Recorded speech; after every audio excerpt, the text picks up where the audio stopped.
What's up, bros? Welcome back. There was a comment from our main monk, Neck Curls. Neck Curls is his name. Speaking of neck curls, I've been doing neck curls.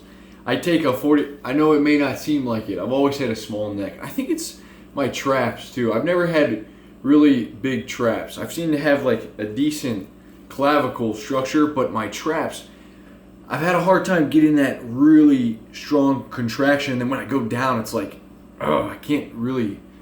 I'm trying it, but anyways, the neck curls are good. It feels really good too. I take like 50 paper towels from the gym, and I put it on my head like this, and I'm the only guy in the gym doing this right here.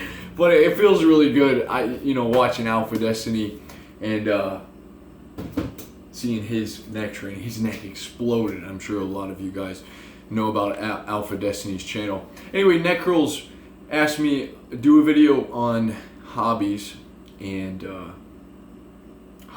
like, what do you think about them? Stuff you like to do. There's another word there. Anyway, dudes, look, I love hobbies. I think it's great to do something in your life that like you really enjoy. And it's tough because in the end, most of us, I think 90% of us are guys, and we're trying to find meaning in life. We're trying to either leave impact, we're trying to get enough money, right? Everyone here could use enough money to live a good life, to be able to travel, eat good food, have the best health. And it's like there's such a high value put on doing something with your life. It can almost be overwhelming because for many of us, we're just trying to like find some sort of a meaning. Many of us, I've been in that place, that existential crisis, depressed. What is the point of all this? I can't tell you. I don't know. And so it's like what you give to your life. You give it flavor. You give it context. You give it meaning.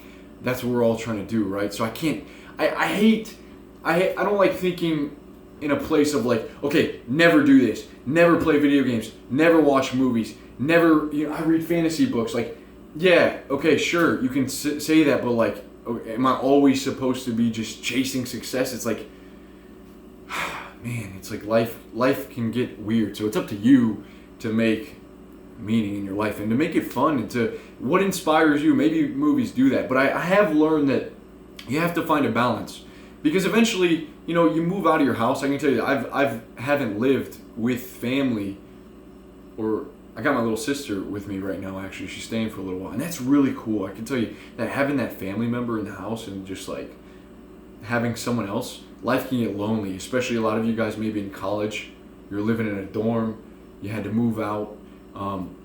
It can get lonely, it can get boring, right? How do you fill your day?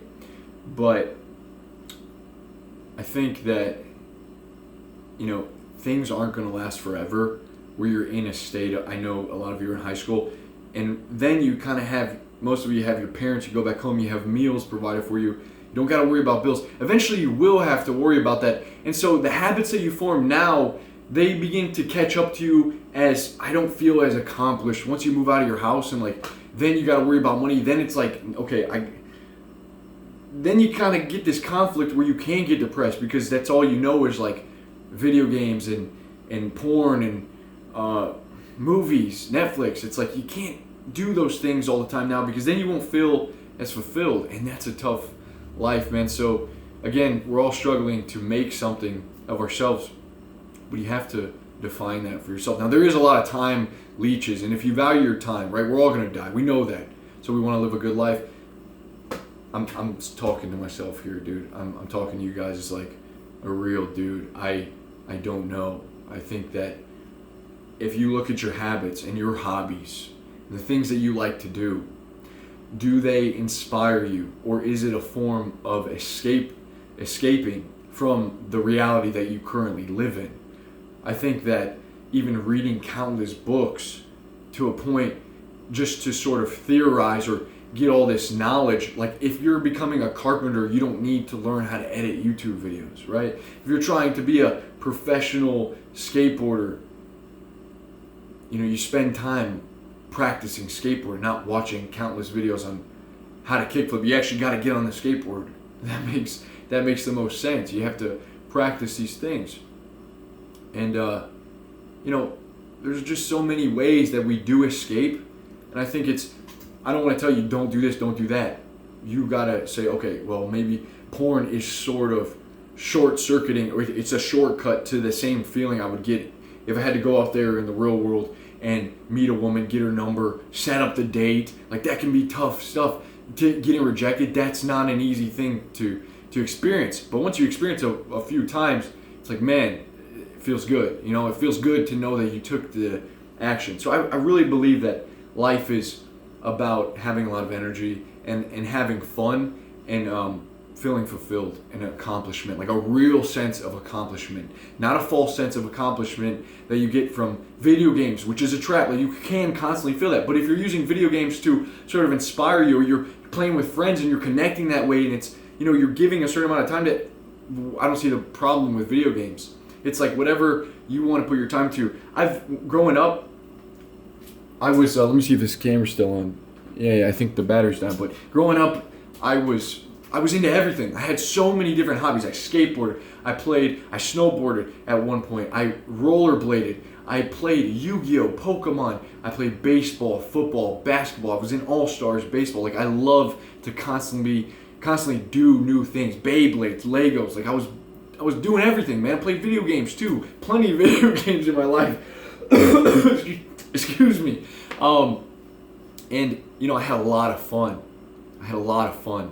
And growing up, I think it's about, as a man, you wanna be able to stay inspired. And I think as you get older, you don't realize how far away you've maybe gone from being with other people. Like, it's easy to sort of seclude yourself. I have friends that went off and got married, they got a job, that's all they do.